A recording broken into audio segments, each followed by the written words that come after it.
Kasama natin sa ating linya ang party list representative ng Bicol Soro, si Congressman Terry Ridon. Kong Terry, good morning. Welcome mo sa DZRH. Magandang umaga. Maraming salamat sa pag-imbita. Apo, si Edniel po at si Tina. Sir, balikan lang namin yung nangyari kahapon, mga huling mga minuto sa Kamara. May mga nagsasabing mabilis daw masyado itong pag-ratify at hindi na nabigyan ng pagkakataon makapagsalita yung ilan sa ating mga mambabatas. Ano bang nangyari kahapon, Kong Terry? Ratification lang naman po ng mga boto ito. No? So, hindi naman ho ito nominal voting. So, wala naman pong yes or no or abstain na isa-isa pong pagtawag ng mga mambabatas. No? So, ibig sabihin, kung meron ho silang gustong ipahayag, rightfully ho, pwede naman ho silang mag-submit ng official position po nila sa Kongreso. No? And ito po yung ginawa mismo ng mga kinatawan na tumitindig po ng no dito po sa ratification po ng Bicameral Conference Committee report ng ating pong national budget. So for the record, para ho sa official pananaw ng inyong panig, walang pinigilang magsalita para doon sa mga pumupuna. Think wala naman no, kasi ultimately they were able to submit all of their positions on the matter. Huwag ganon, Congressman Tere. Anong nangyari kay Labiste? Diba? Para pinigilan nyo ininto ninyo, binaragan ninyo Dito lang po makita natin mga kababayan na itong kabirap nila. Nagkakabirap talaga sila. Dahil alam mo natin dito itong problema talaga sa budget natin. Kahit ano pang gawa nito ng mga matitinong mga mababatas pero wala pa rin magagawa dahil natatabo na talaga dito sa napakadaming buhaya. Kita mo to dito ano yung paliwanag niya salungat doon sa ginawa nila kahapon at saka yung sinasabi niya ngayon. In fact, nailabas na rin po ng lahat ng pong mga talaga pong tumututol dito po sa national budget for 2026. Wala naman ho silang masasabi na talaga pong pinigil ito pong bagay po na ito. Okay. Dako naman ako, partner, kanina sa ating balita kanina, no? Sabi niyo po ay posibleng kumaharap pa si Congressman Leviste sa ethics complaint. Kaugnay nga dito sa Cabral Files. Ito po bang paki-elaborate? Kita mo na. Dito lang natin makikita mga kabayan kung ano kabulastugan itong mga ginawa nitong mga mabatas dito. Nalalaho natin dito si Kiko Barsaga. Anong ingay niya? Patungulon para lang madisturbo ata yung mga nakawan. Sabihin natin na mga magnanakaw dyan. Yung mga nakawan talaga nila. Para lang binulabog sana. Pero anong ginawa? Pinaila ng ethics complaint. Anong nangyari? Nasuspinso. Ito na talaga susunod. Ito ang nangyari sa ating lipunan mga kababayan. Kung sino yung naghahangad na marisolbar itong mga problema ng ating bayan, sila pa yung nailagay sa mga alanganin ng sitwasyon. Instead na makatulong sana sila doon sa investigasyon. Kita mo itong sinasabi dito ni Ridon. Salungat talaga sa sinasabi sa ginagawa nila kahapon. At saka yung ginagawa ni Labiste, naku po, pag sa akin lang talaga napakagiting na layunin ng isang batang congressman tulad na lang nito ni Congressman Labiste at saka nito ni Kiko Barsaga. Alam mo po mga kababayan, pag ganito na talaga ang sistema ng ating gobyerno, nalalamunin na talaga sila dito sa pinakamaling sistema na ginagawa nila. Ang batas natin ay binubutasan nila. So, pakinggan na lang natin, panuorin na lang natin kung wala naman tayo magagawa ng mga simpleng mamamayang Pilipino, kundi hanggang saan yung reklamo natin, hanggang saan naabot itong ingay natin, iyon na lang ang talaga magagawa natin. Dahil itong mga buhayan ito, patuloy pa rin sila sa mga dating gawa nila.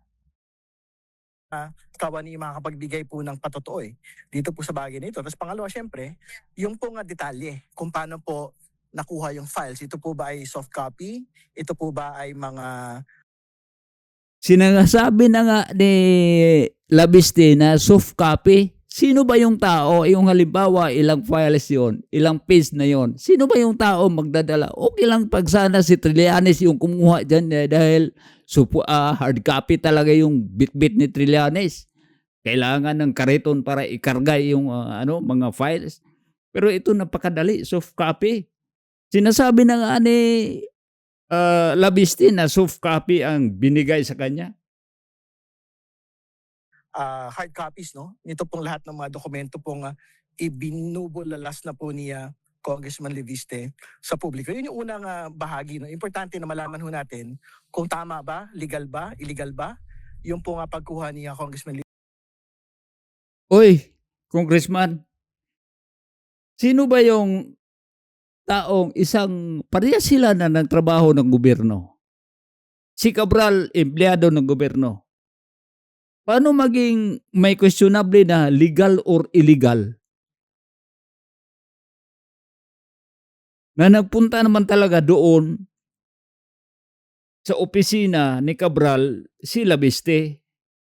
Kita nga sa CCTV footage na nagpunta siya doon. So ibig sabihin, formal na pinuntahan doon, walang sabihin natin pag halimbawa illegal. Ano bang ibig sabihin ng illegal na pagkuha ng files?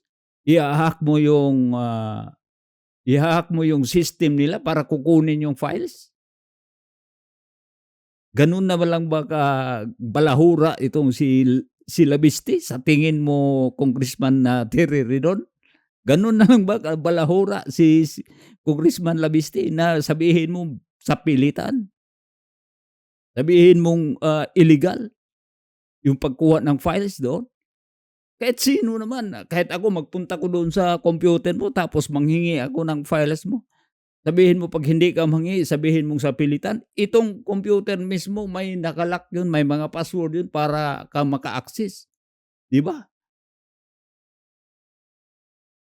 Leviste, nito pong mga files na ito. Kasi ang totoo ho, ang talagang paulit-ulit pong binabanggit ni Congressman Leviste sa lahat po ng kanyang mga pahayag mula noong umpisa nito pong bagay na ito, ay mayroon daw po siyang official authority from Secretary Vince Dizon sa pagkuha po ng files na ito. Pero in the last couple of days, no, ano po yung nakita natin? Talagang meron pong flat rejection si Secretary Dizon na wala siyang binigay na authority. So dito natin makikita mga kaibigan na pinaniwalaan nila si Dizon. Hindi sila naniwala kay Labiste. Dito natin makikita mga kababayan ang comparison ngayon dito sa administrasyon nito.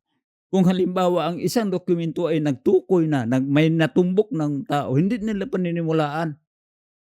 Doon sila sa maniwala sa tao na hindi binigyan ng importansya itong mga files na pinakita ni Labiste. Kay Congressman Leviste dito po sa bagay na ito. No? So ibig sabihin, yan ho yung mahalagang makuha natin on the record. Una, pero ang kagandahan dito mga kababayan, no? Kahit hindi sila naniwala, pero natakot sila. O, di ba? Para yung hindi ko maniniwala na may aswang, hindi ko maniniwala na may multo. Pero matakot ka. O, di ba? Parang ayaw ko pumasok sa sementeryo dahil may multo, may aswang dyan. Pero wala ka nakita. Hindi ka naniwala, pero natakot. Yun ang nangyayari sa kanila ngayon. Itong mga sinasabi ni Labiste, sa tingin nila hindi ka panipaniwala, hindi sila maniniwala, pero natakot sila. Diba? Galing. Puntos ka, Redon. Yun. masasabi na talaga pong pinigil, no? Ito pong bagay po na ito. Okay. Dako naman ako, partner, kanina sa ating balita kanina, no? Sabi niyo po ay posibleng kumaharap pa si Congressman Leviste sa ethics complaint kaugnay nga dito sa Cabral Files. Ito po bang paki-elaborate nga o pakibigyang linaw pa itong pahayag na ito, Kong Terry? Dahil nga yung sinasabing sa pilitan daw na kinuha itong dokumento Kopya, ni ng documents. and ito ni Cabral ng dokumentong itong Cabral Files. O dito po mga kababayan sino ba nagsabing sa pilitan, di ba sila lang nagsabi diyan na sa pilitan, wala namang nabalitaan na itong yung buhay pa si Cabral, pinuntahan ni Labiste at pinilit na kinuha yung files. Wala tayong narinig na balita na ganun. Dahil pag nangyari talaga yon, di talagang yung mga taga-media na ano talaga to, balasubas talaga to si Labiste dahil pinuntahan talaga yung opisina ni Cabral para pilitin si Cabral na kunin yung files. Biro mo, dito pa lumalabas na sa pilitan. Dito sa mga congressman, ito po ang sinasabi na sa pilitan kinuha ang files. Dito naman kay sa base sa Malacanang, wala namang ano. Hindi authenticated yung files. Ano ba talaga? Dinideny nyo yung files or tinatakpan ninyo dahil mayroon doon sa anong laman doon sa loob na kinakatakutan ninyo? Well, alam po ninyo, mabigat talaga yung allegation po ng dalawang mga kawani. No? Ibig sabihin, hindi ito mga assistant secretary, hindi po ito undersecretary, no? Na bibigay po ng kanila pong testimonya dito po sa ginawa po ni Congressman Leviste noong araw po na yun. No? Kinuha po yung files mula sa DPWH. No? So, ibig sabihin, at nakakabahala yon, no? Kung talaga nga bang una, nag-cause ba ng paper cut talaga si Congressman Leviste kay Undersecretary Cabral, yung pong mga kawani makakapagbigay po ng patotoo dito po sa bagay na ito. Tapos pangalawa, syempre, yung pong detalye kung paano po nakuha yung files. Ito po ba ay soft copy? Ito po ba ay mga hard copies, no? Ito pong lahat ng mga dokumento. Sinabi na nga ni Labiste, soft copy. Soft copy. Wala namang ibang pamaraan ngayon. Nagdadala na ng flash drive si Labiste or isi-share niya yung files doon. Pero alam ko po parang hindi yun pwede ma-share. Walang share doon sa email niya. Halimbawa may mga malalaki kang files, tapos lagpas na sa capacity na email mo, share files ka na lang. Pero pagkakaalam ko pag dito sa mga ganitong mga malalaki institusyon, parang hindi yon pinahintulutan itong share. Baka pinasok lang doon sa flash drive ni Labiste.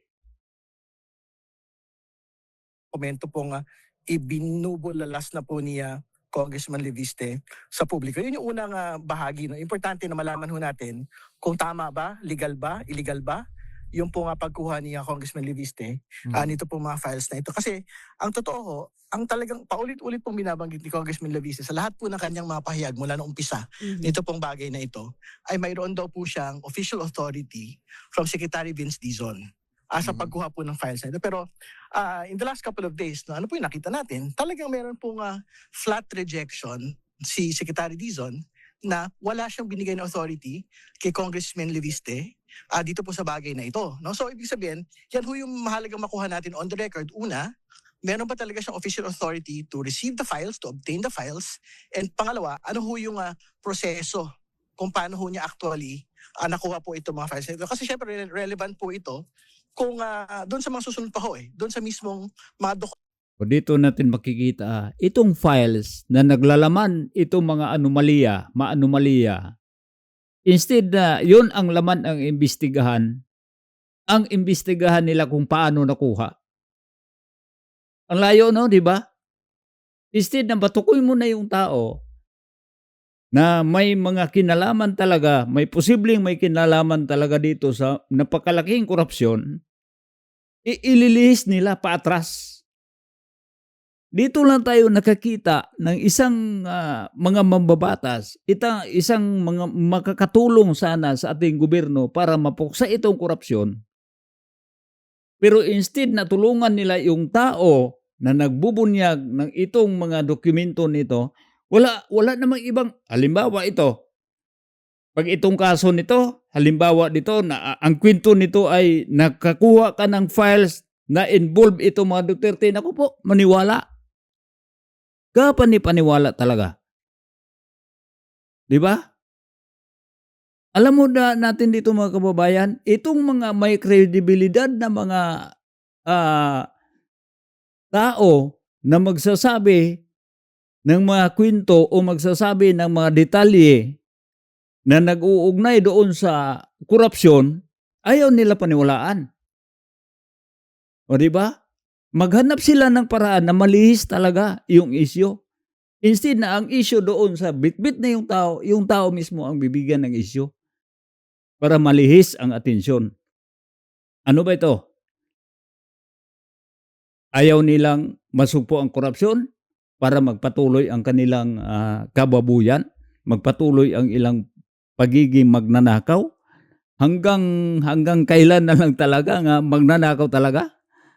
Hindi na talaga gusto na mapigilan pa?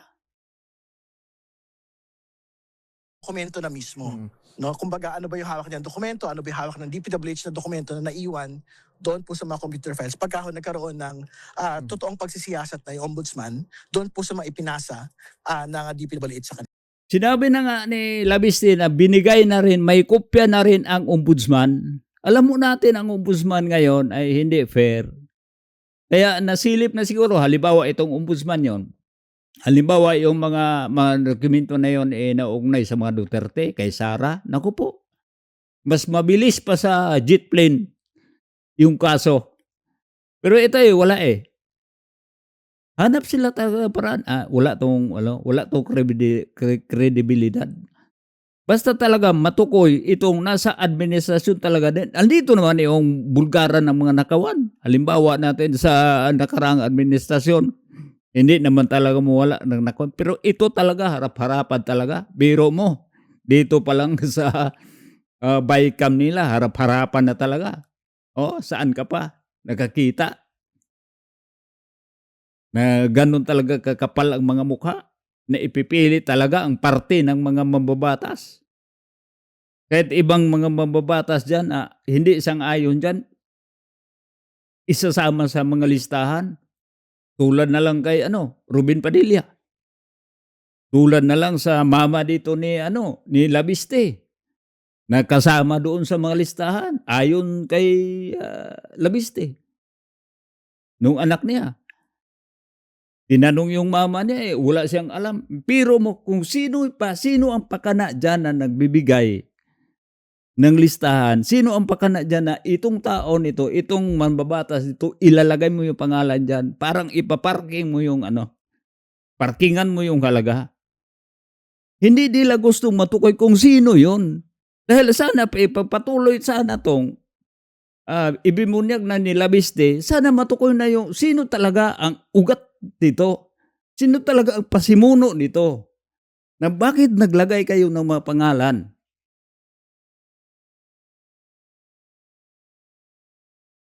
Kanila. Well, for one thing, kung kailangan talaga malaman yung process, partner. Pero ang tanong naman na susunod, gaano kahalaga na mayroong authorization from Secretary of Justice na ma-obtain itong copies na ito? Makaka-apekto ba yun? Kasi in the first place, hindi ba public document itong mga binamagit natin na Cabral files, Kong?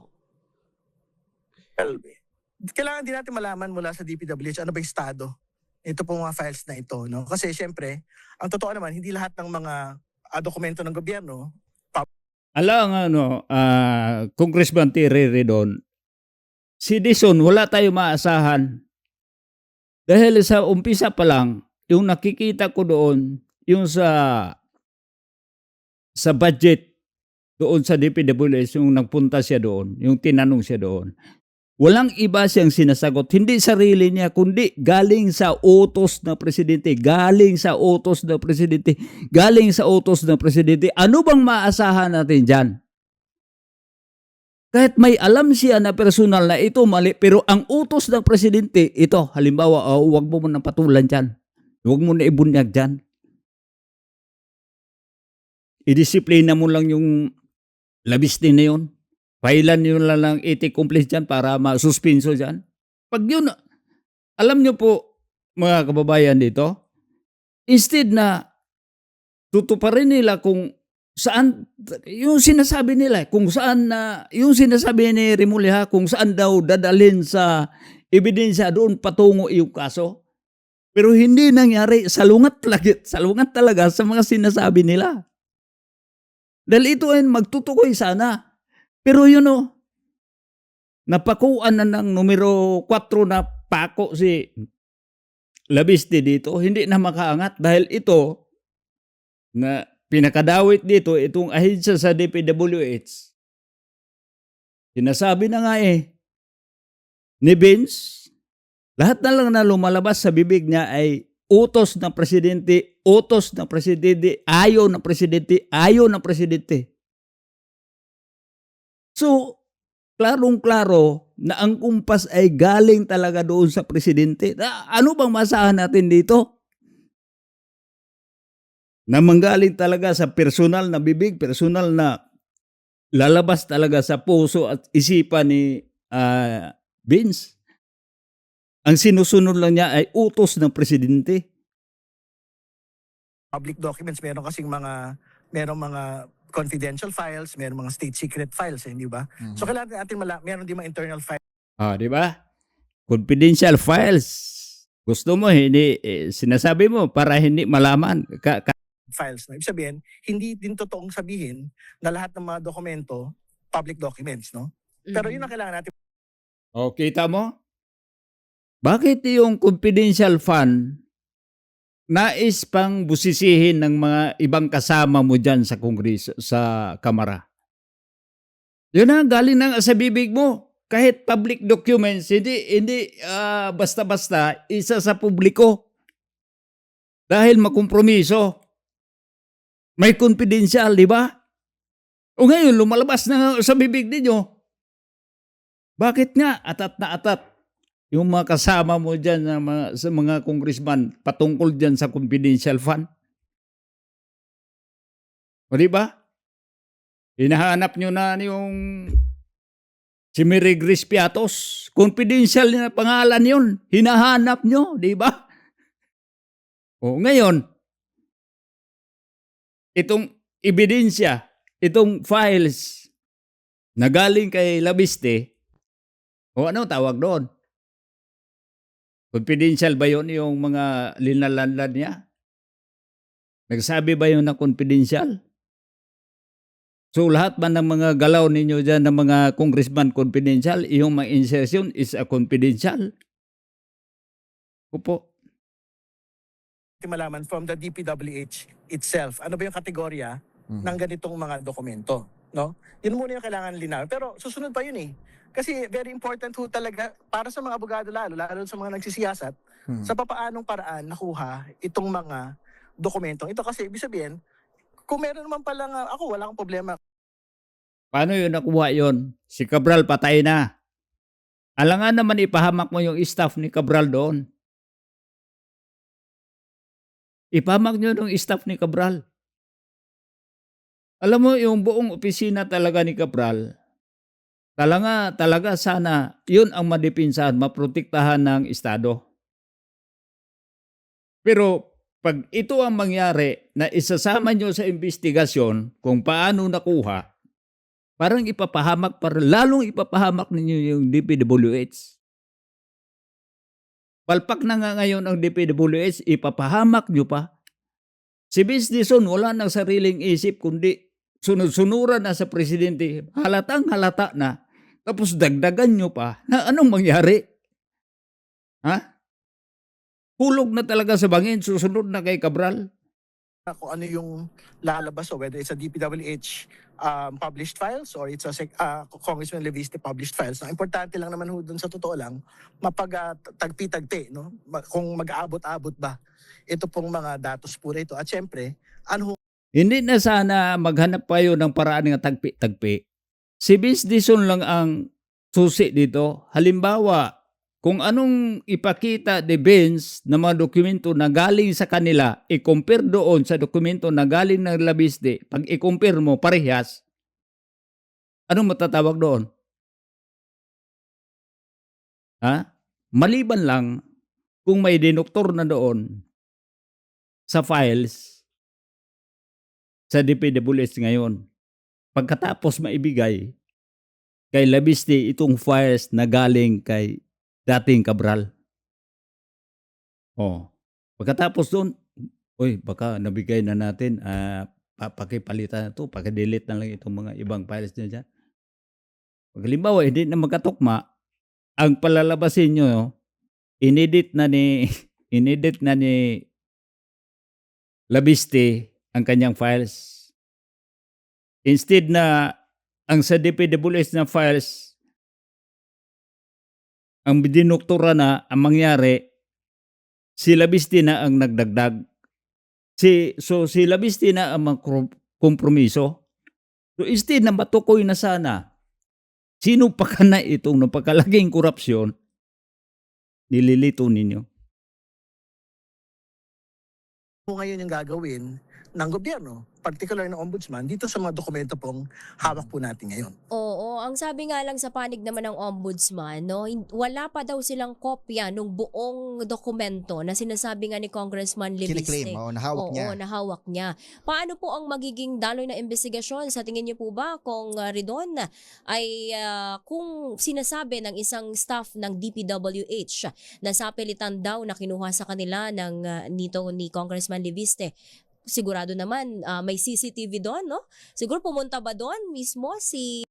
Halimbawa, pagbigyan natin ng pagkataon na sa pilitan, pinilit doon, nakuha ni Labiste. Tapos, ang yung dokumento talagang totoong-totoo, authenticated talaga, de pinilit na yung kinuha doon. May piki ba doon? So doon kayo natakot. Kaya nakikita ninyo na kahit walang otorisasyon, sinasabi nyo kanina, walang otorisasyon na binigay si Vince Dizon kay Labiste,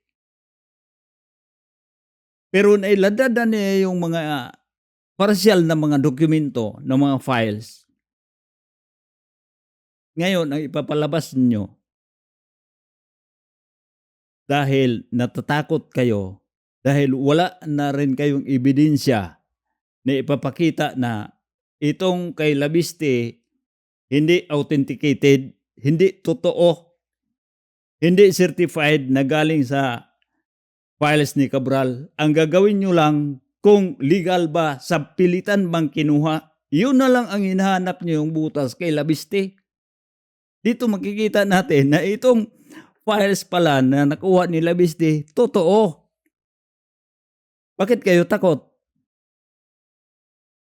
Congressman Libiste, pwede ba yung i-review ng mga opisyal ng At saka, DPWH? may epekto ba ito kung yung paraan ng pag-obtain? May epekto ba ito doon sa magiging output o sabihin na natin katotohanan ng laman ng Cabral files na yun? Mhm. Yung pong katotohanan ng Cabral files, ibang bagay yon. Actually, kung ano ho yung nakalagay doon sa DPWH, So, ibang bagay yung katotohanan. Hindi pa natin, ibang bagay, hindi pa tayo ron mag-isip ng katotohanan. Ang habulin pa natin si Labiste. Kung pinilit niya ba, o legal ba yun, o illegal ba.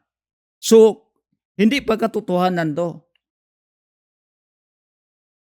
Si Labiste muna, instead na itong ebidensya, itong pwes na magdadala, magtuturo sana kung sino ang nagbibigay ng formula, o sino nag-udyok ng formula, o sino pinasahan itong formula para mai-submit doon sa mga grupo ng mga buaya para magkaroon sila ng insertion or amendments na automatic kahit wala kang amindahan, automatic na nakapangalan sa inyo, sino may pakana dyan?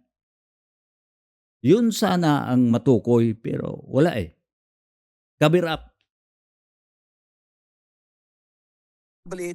submission of files ni Undersecretary Cabral sa Ombudsman, yun po talaga yung magsisilbing original record, no? Kasi yan po yung untampered, hindi yan yung transferred files kay Congressman Libiste. Pero very important din ho kasi syempre hindi ho natin pwede just because we wanted to go to the truth. Kailangan maging malinaw din ho tayo na kailangan pagka katotohanan na gusto natin ilabas, dapat yung buong katotohanan ho ilalabas natin, hindi ho. Bakit naganap ka ng buo? Halimbawa, ito si Rido abogado to eh. Hindi naman pag halimbawa mag-gather ka ng ibang mga ebidensya, mag-imbestiga, hindi mo naman matukoy agad ang buo. Kaya paunti-unti eh. May isa o dalawa o tatlong saksi. Kailangan mo. Hindi yung agad mag-gather ka muna ng information. Pero ito, hindi nyo tinutukoy itong ano talaga ang, bakit ito ang laman. Ang hinanapan ninyo ng butas, hinanapan nyo ng mali dito ay si Labiste. Di ba? Ito nga, kahit gaano pa natin katalino, kahit gaano pa tayo kaabogado, kahit gaano pa tayo kaprofesional, kung ang utak natin ay gutom, nangangailangan ng pera. Ito nga si Labiste. Hindi to kailangan ng pera, yung galing sa nakaw. Bilyonaryo na to eh. May business to eh. May shareholder to. May foundation na tong tinatayo. May negosyo. So kaya nga itong pagiging congressman siya dito ay ano lang to, hulog na sa palagay ko dito sa mga mga medyo bata pang mga congressman. Ito ay hulog ng langit. Hindi ito magpapadala magpapalamo ng kabulastugan. Pero may yung mama niya, sinabihan lang siya, nag-alala kay mama dito. Pinag-uusapan na dapat sana makisama na lang siya pero ayaw niya eh. Pag mali, mali. Pag tama, tama. Yun ang gusto namin ng mga ordinary ng Pilipino. Pag ganun ang uri ng mga mababatas, pag ganun ang uri ng leader ng ating bansa, wala tayong pag-alinlangan. Pero, hindi yung pag mali lang sa kanila lang mali yung tinitingnan mo, yung mali mo ayaw mong ipasilip. Ito dito, ang mali nila eh. Masilip na yung mali nila. Ngayon, si Labiste na ang hanapan nila nga. Ito, hanapan natin ito na may mali to. Mabiro mo, hanapan ng legalidad.